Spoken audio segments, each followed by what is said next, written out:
Hello and welcome to the video. Let's get into it. In this video, we're going to talk about how to get and stay jacked naturally and how I've personally done it myself. This picture on the screen on the left here, I was 200 pounds, and about 3 months later, I competed in a bodybuilding show and I got down to my lowest at about 171, 172. So over 3 months, I lost about 25 pounds of purely fat and was able to maintain my muscle. So I just want to talk about some of the key things that I did and that you can do as well to achieve these same results. So first things first is the mindset. Okay. Instead of thinking short term and quick fix, like trying to follow these 4 week or 6 week type of plans that are super extreme, you want to be thinking a little bit more longer term, thinking about something that you can follow for the rest of your life, really, because that's really what this is about. You don't want to just get dialed in and stay there for a little bit. Once you get dialed, you want to continue to be dialed in. Okay, so many people, and myself included, follow an all or nothing approach where you cut out entire food groups, you cut out carbs, you crank cardio, you're on like 1,200, 1,500 calories, and that's where you start. And you end up just killing yourself and you end up binging and making it even worse. So the key thing here is patience. That's part of the process. You want to aim, if you're trying to cut fat, aim to lose 1 to 2 pounds per week. You really can't lose much more than that. And you want to build a strong foundation. You don't want to lose a lot of weight super quickly because, yeah, the number might go down on the scale, but you might actually be losing muscle as well. And we definitely don't want to see that. Okay. So some other things is think about what you're adding instead of what you're cutting out and thinking about being on a diet. Think about adding more protein, better sleep, more movement, stronger routine, and just living that overall healthy lifestyle that it's all about. Okay. And lastly, and probably most importantly, is having an identity shift, changing your identity to someone who is healthy and works out. This is kind of key.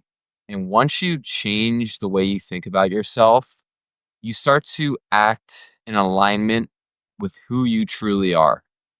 So this is kind of crazy, kind of woo woo, but it does work. So start thinking like this and have this foundation before you get started, and you're going to see some great results. Okay. So, the biggest lever when we're talking about cutting and getting jacked is nutrition. And a lot of people are like, oh, yeah, I'm going on a diet. But really, I don't like to call it a diet because this is just how I like to eat now. But it wasn't always this way. For years, I struggled with diet. I would try to track my macros. If it fit your macros, I would eat it. And what turned out was I was eating a lot of quote unquote healthy foods, but they wouldn't keep me full.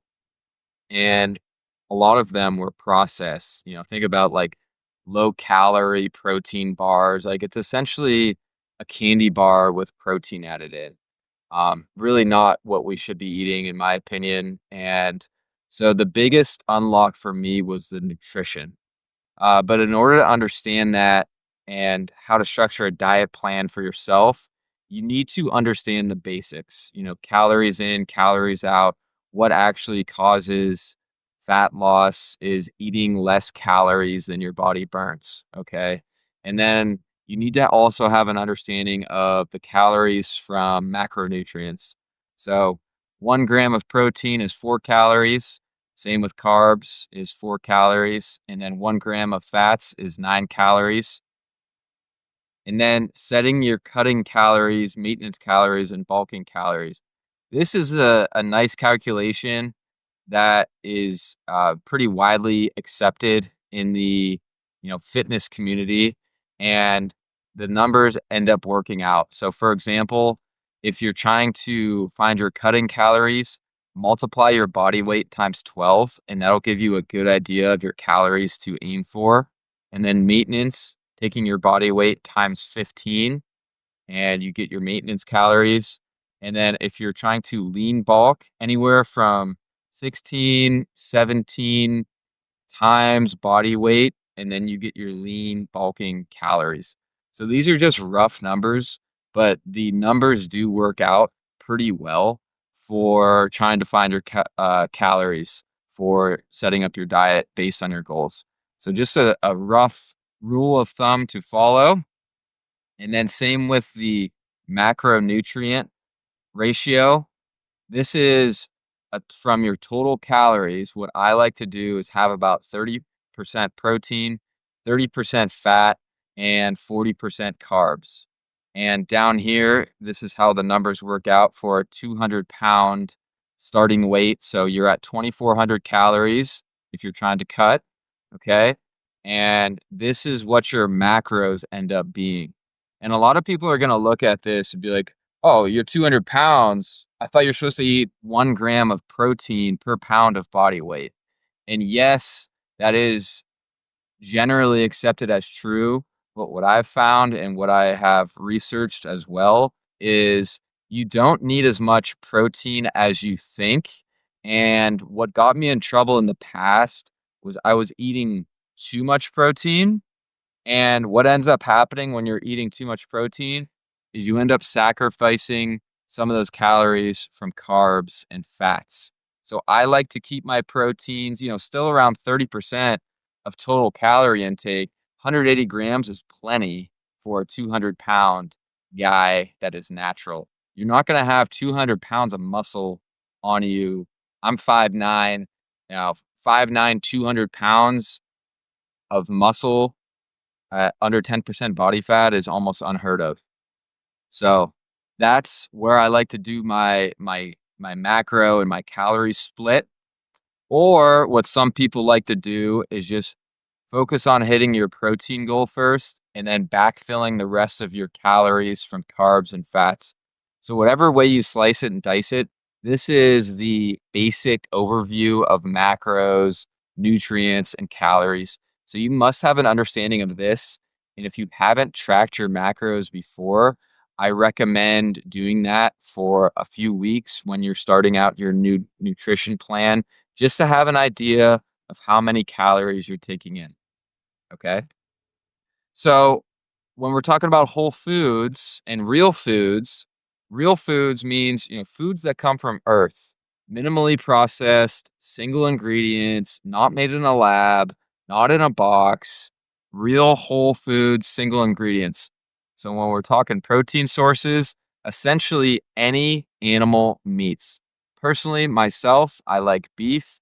Sometimes I like chicken, fish, shrimp. I should add that in.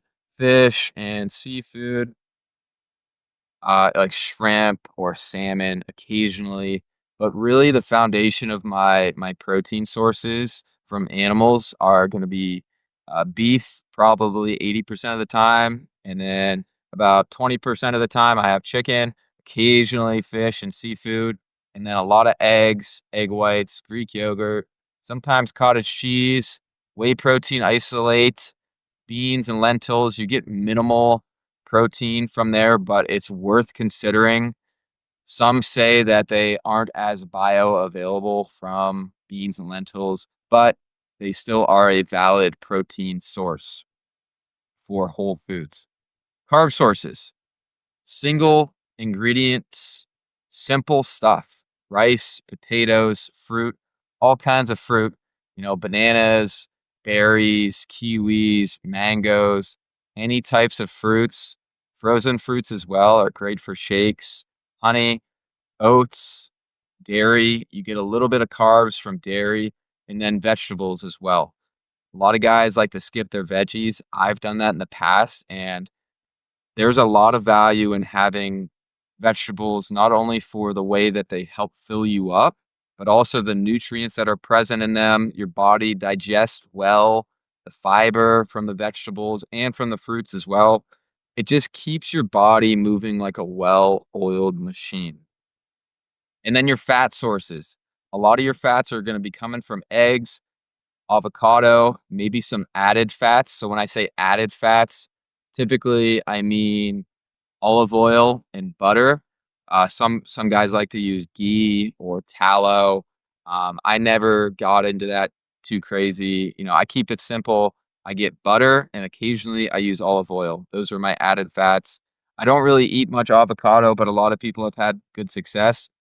But the key here is balance. Yeah, I'm sure you don't want to hear it, but that's how it is. A balanced diet is key, keeps you dialed in, proteins for your muscle building, carbs to help replenish you and fuel you up, and fats to optimize your hormones. You don't want to go too low in fats. What I've done in the past is going crazy low in fats, and it just tanks your hormones. You feel like crap. You can't sleep. So, just keep those things in mind. Very important part of the jacked lifestyle. Okay.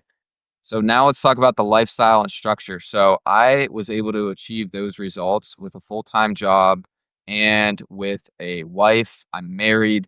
I have a busy schedule. So the key is you want to set it up so simple and so easy that it's impossible, almost impossible to fail, or there's a very slight chance that you might go off plan. But when you're so dialed in, you're even able to go off plan for, a night. You can have ice cream, you can have a cheat meal, um, because you're going to be so dialed in like 90% of the time that it really doesn't matter. Okay. So here's my structure that works for me. Now, there's so many different ways to do this, and I can talk through that, but my daily diet has 4 different eating periods, 3 meals.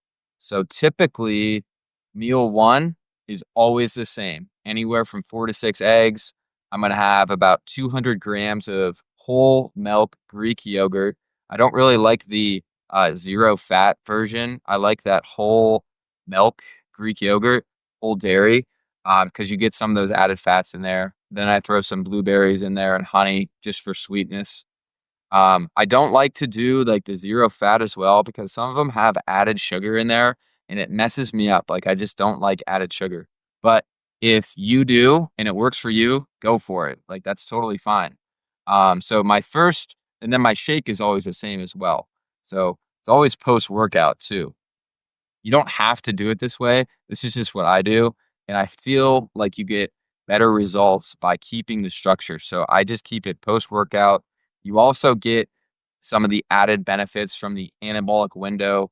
When you add in frozen fruit, banana, and honey with something like liquid egg whites or whey protein, you get this immediate replenishment from the carbs. Your muscles absolutely love it. They taste good because if you're training super hard, your body is going to be depleting all of its carb sources from the glycogen. So you need to top those up with quick digesting carbs such as fruit, frozen fruit, bananas, um, and with minimal fats because your body digests them quicker with minimal fats. So these 2 meals are super important for me. My first meal, my breakfast, and my post-workout shake, almost always the same.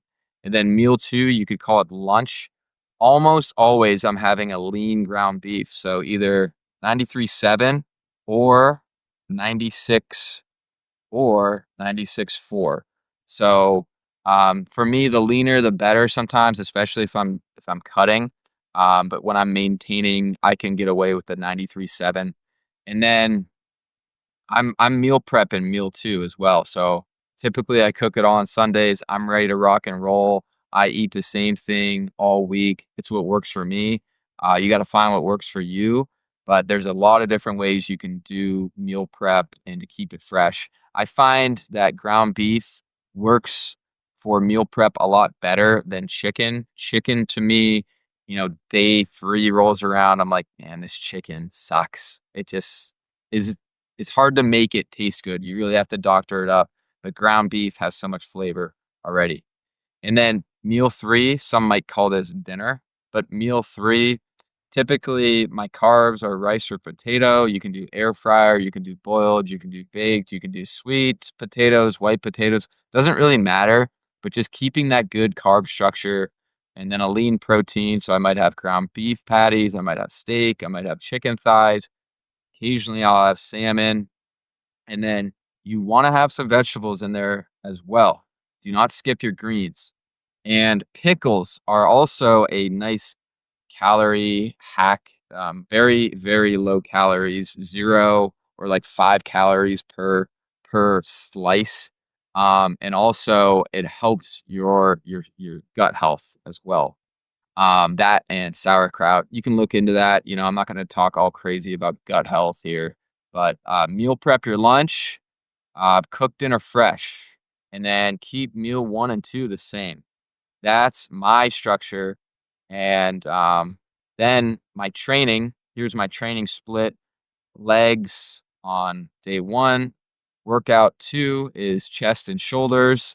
Workout 3, back, and 4, arm day.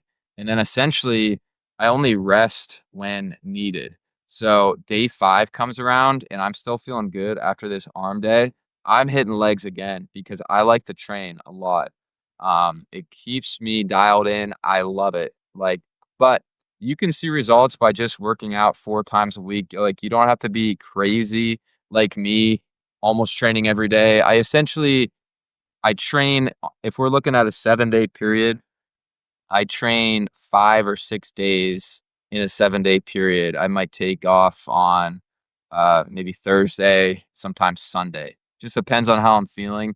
But you really only need four training sessions a week to really move the needle for yourself and to get you where you want to be. All right. So I only rest when needed, but 4 times per week is a great approach to do it.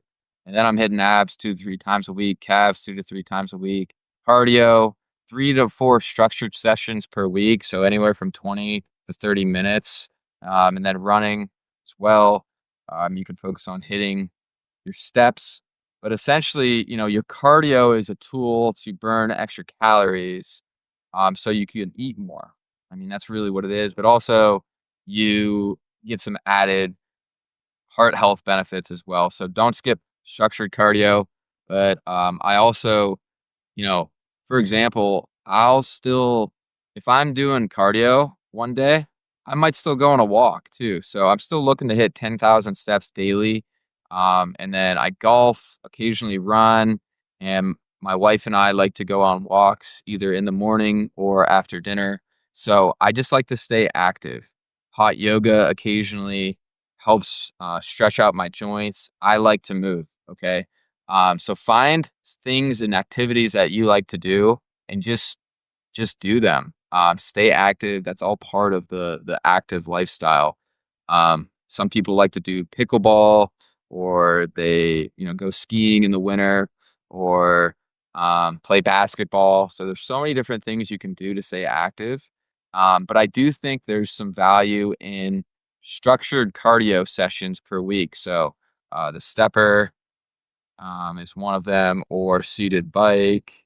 You can incline walk on treadmill. Those are solid options. But I think the highest ROI is the stepper. It just is. So give that a shot. And so the next thing is, how do you want to look? Say you're maybe a little bit fluffier than you would like. How do you want to look? Well, let's look at what all these guys have in common. Some may say these are jacked physiques, and I would absolutely agree. As far as I know, except Frank Zane, everyone on here is natural. Steve Cook might have some allegations, not sure. Um, but this is Steve Reeves and Matt Ogus, Frank Zane, Keno Body, Greg O'Gallagher, Chris Jones, Steve Cook, Joe Kellett, the Natty Arnold. All these guys have a lot of things in common that I want to talk about when we talk about, a jacked physique. I would consider all of these guys here to have a jacked physique.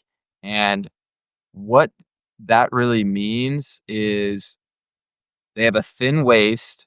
Okay, they're tight, they're not loose in the cage, visible abs, wide shoulders, wide back, strong vascular arms, traps are popping, and their legs are also solid and proportional. Let's see if I can move Steve Reeves around a little bit.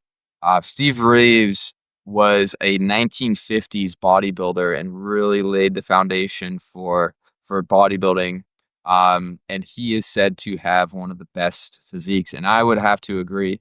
Very proportional and definitely obtainable naturally in your own regard. So, but what all these guys have in common, thin waist, wide shoulders, wide back, strong and powerful chest, and that is really what we're after here. Okay.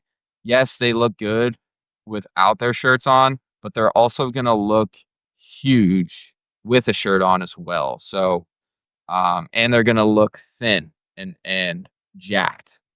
So, um, that's kind of, you know, think about how you want to look, and we can structure a training program based on that, exercises that really move the needle.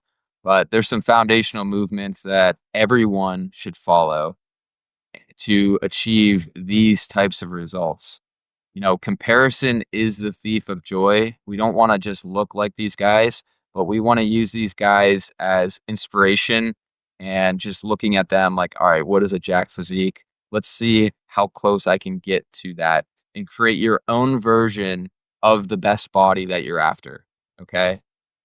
So for training to build physiques like this, we have to be focusing on the, all different body parts, the chest, the legs, the back, the arms, the cardio, because all these guys are lean. You can see abs for all these guys, and that is why they look so good. And they look strong and jacked. So for legs, exercises that move the needle, squats, all different variations. You could do free weight squats with the barbell. You could do Smith machine squats. Bulgarian split squats are great for the glutes, leg press, leg extension, leg curls, calves. Steve Reeves, you can see his calves here. He's popping out a little bit. He, you don't want to skip calves, and so you need to train them a couple times a week. So stop skipping calves. I did it for years, but they truly complement your physique when you're in shorts. They're popping. When you have veins popping out of your calves, it's pretty sick. Not gonna lie. Don't skip calves. But then chest and shoulders. A lot of these guys, full chest, fully developed to Matt Ogus chest, Kino body. All these guys have a solid chest. Joel Kellett's chest is absolutely massive. So they focused a lot on incline dumbbells and barbells, a lot of different variations, flat bench or machine press, dips. A lot of people don't do weighted dips. They think it's just a tricep exercise, but it's actually a chest exercise. And then you need to have some variation of flies for chest. Shoulders, there's only a few different exercises you can really do. The ones that I think move the needle the most are standing barbell shoulder press, seated dumbbell shoulder press, and lateral raises. And then back pull-ups, all different variations, reverse grip, wide grip, close grip, all different variations. So body weight movements, you can't skip these. And that reminds me, we need to add push-ups in here as well for the chest. I like to warm up with push-ups for a lot of my chest days. So lat pull downs, rows, rear delts, shrugs. To me, the back is so fun to train because there's so many different variations and angles that you can hit with it. So, toy around, figure out what you like, but focus on things that really move the needle. So, you definitely need some pull-ups, some lat pull downs, some different variations. Reverse grip, I think, helps build that wide back. And then you want to do some close grip, rows, and some dumbbell bent over rows or barbell bent over rows. I think that's a great movement to build a nice thick back. And then rear delts as well. Do not skip rear delts. They give you that 3D look, a fully developed shoulder and back. And I think they also touch up some traps as well. And then shrugs.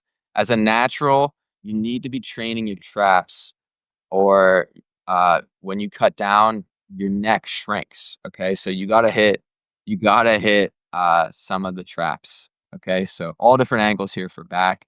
And then arms, the tricep is actually the bigger part of your arm. So I like to do these 3 exercises: cable push down, either rope or straight bar, skull crushers, with an easy curl bar, or some people like to do them with dumbbells, body weight dips, with your feet elevated on a bench. And, it's a body weight movement again, but just because it's a body weight movement doesn't mean it's not worthwhile. So same with push-ups, same with pull-ups. They all have their place here. Biceps, I like to do barbell curls with either the easy curl bar or the straight bar. Dumbbell curls, sometimes you get that extra squeeze, that twist. And then hammer curls as well. They work the long head of the biceps, so super important. These exercises really move the needle for me, and so this truly is a solid foundation for anyone to follow. Um, and you can progress throughout these as well. A lot of compound movements in here. You could throw some deadlifts in there to the back if you want. Um, but you can progress on the compound movements, and then some of these accessories in here, you hit them with a little bit more volume, but you can also progress with the weight as well. And then cardio, walking, stair stepper, running, different activities. So that's for the training. And now on to recovery and supplements. So to be clear, supplements have their place, but they aren't necessary to build a jacked physique. But below are what I take. So creatine, 5 to 10 grams a day. A lot of research on creatine. You can do it for yourself, do your own research, but improved exercise performance, increased muscle mass and strength, enhanced post-workout recovery. There are some potential brain benefits. There's new research available talking about the benefits of creatine on the brain. And then you can just push a little bit harder during your training. The other supplement that I like to take, magnesium glycinate before bed, helps your body and your muscles relax, and I think it improves sleep. Then I like to take some electrolytes. I like them from Santa Cruz. I like the Gorilla Mode pre-workout. So there's caffeine in there and some mental brain supplements in there. I forget what they're called, so check that out. And they help you get a pump, but this isn't necessary. Some people just like to drink coffee, a little bit of caffeine before a workout, or other people have honey, salt, and maybe they put it in their coffee, maybe they don't. But just some important things here. What I do. I also have a lot of caffeine in general, but I like to cut it off before noon so I can sleep at night. But I have black coffee, sometimes Americano, and I'll have the White Monster Zero Cal. All right. And then you can have a protein supplement, but I recently stopped taking whey protein, and I get all of my protein from my diet. And I do get them from my egg whites in my shake as well. So that's that on supplements. Not 100% necessary, but these are what I take. I don't have like a list of 20 different supplements because I've tried to take a bunch of supplements at once, but honestly, you just end up forgetting to take them, and it's kind of a waste of money. So these are what really move the needle for me. And you truly, when you eat a whole foods, real foods diet, you get a lot of the vitamins and nutrients your body needs from your diet. So that's the goal. The goal is to not have to supplement everything. Okay. So the next thing for building a nice solid physique, and what really helped me, is really focusing on sleep and sleep quality. 7 to 8 hours a night And what can help reframe your mindset around it is becoming a professional sleeper. Okay. Make it your number one priority. So aim for 7 to 9 hours per night. And I know that's hard for everyone.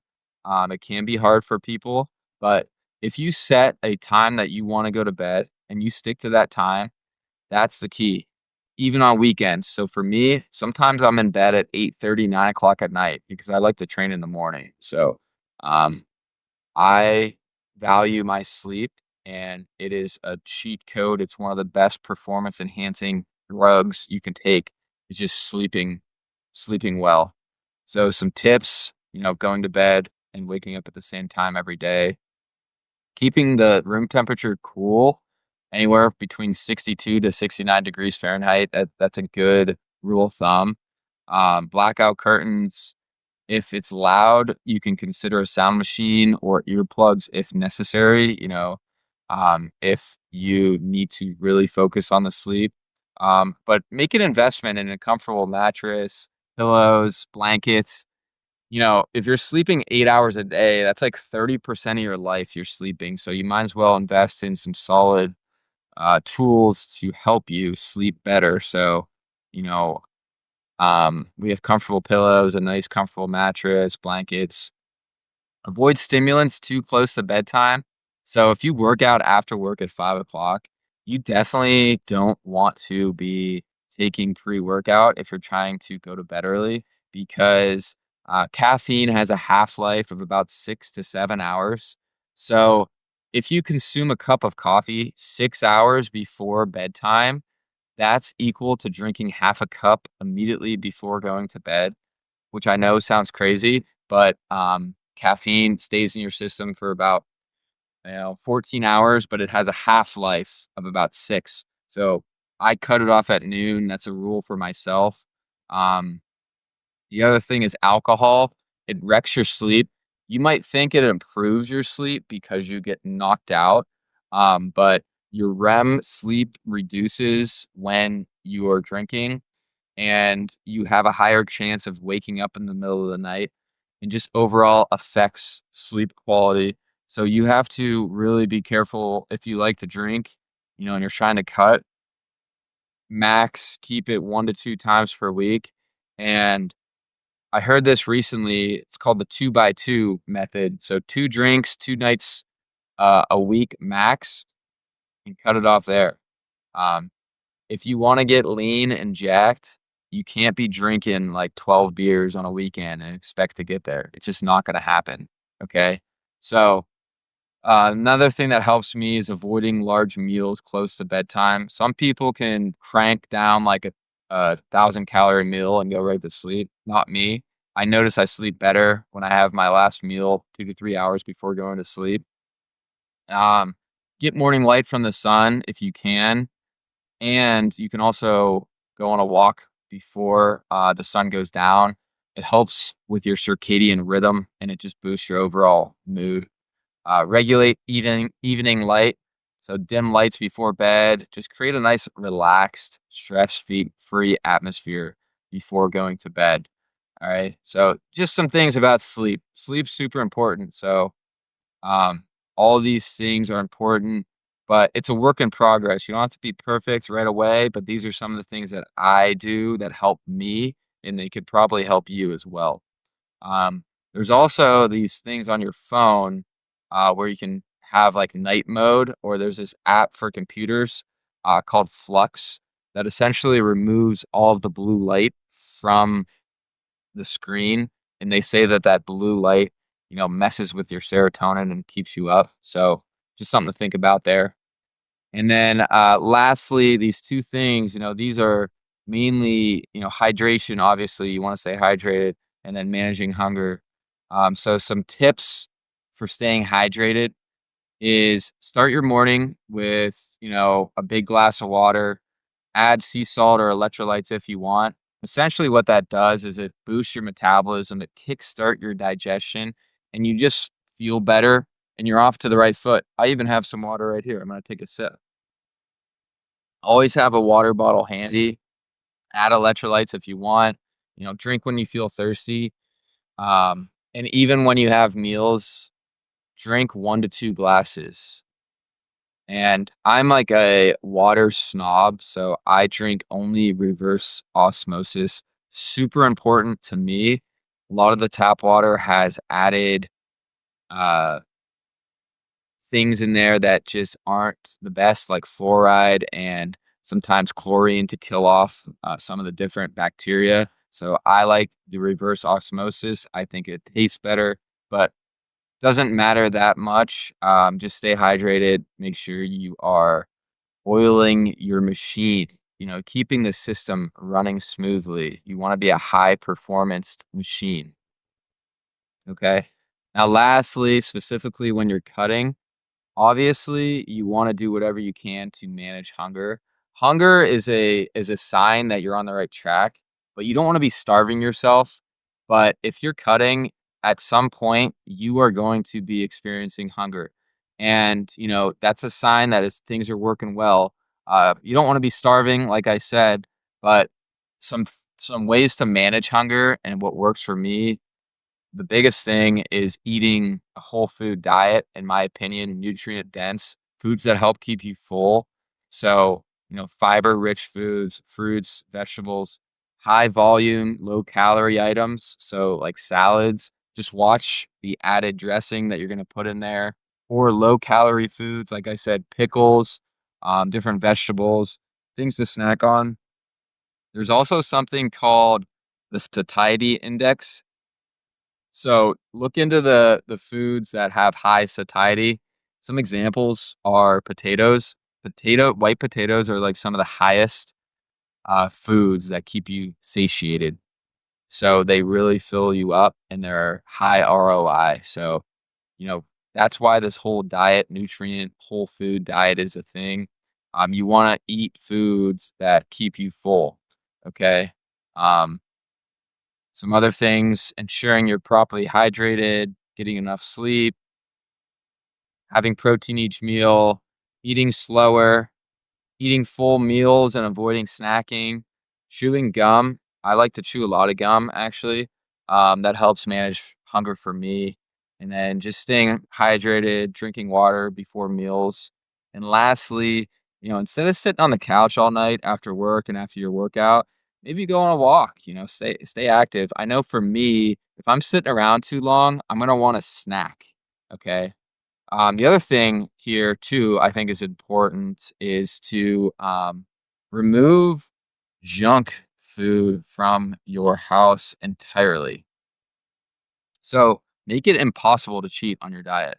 So what my wife and I do, for example, is if I had ice cream around, I would want to eat it. So in order for us to go get ice cream and eat ice cream, we have to go to the ice cream shop. So it kind of makes it more of a special treat. And there's like a barrier between where you're at and trying to snack. So just creating those ways so you can follow and not cheat. That's the whole thing. So I hope this helped you. Just a little overview of how to get and stay jacked and how I'm planning to stay jacked for the rest of my life is essentially following this to a T. Um, and, you know, you don't have to be perfect, though. I know I just said following this to a T. You do not have to be perfect. But when you're locked in like this, following this type of structure, you are going to be so dialed 85 to 90% of the time, and you're going to start to crave real food. You're going to want to continue training because you're starting to see real progress. And then you can even cheat, 10% of the time, cheat, have ice cream, have whatever you want, but it's not really going to affect you too much because you're so dialed in all the other times that it's not going to matter. So I hope this helps you. Please like, subscribe, and comment down below any questions. Check out the links in bio for more. If you'd like to receive coaching one-to-one for me to help you with this, click the link below. I hope you enjoyed this video and I hope it helped you. Thanks for watching.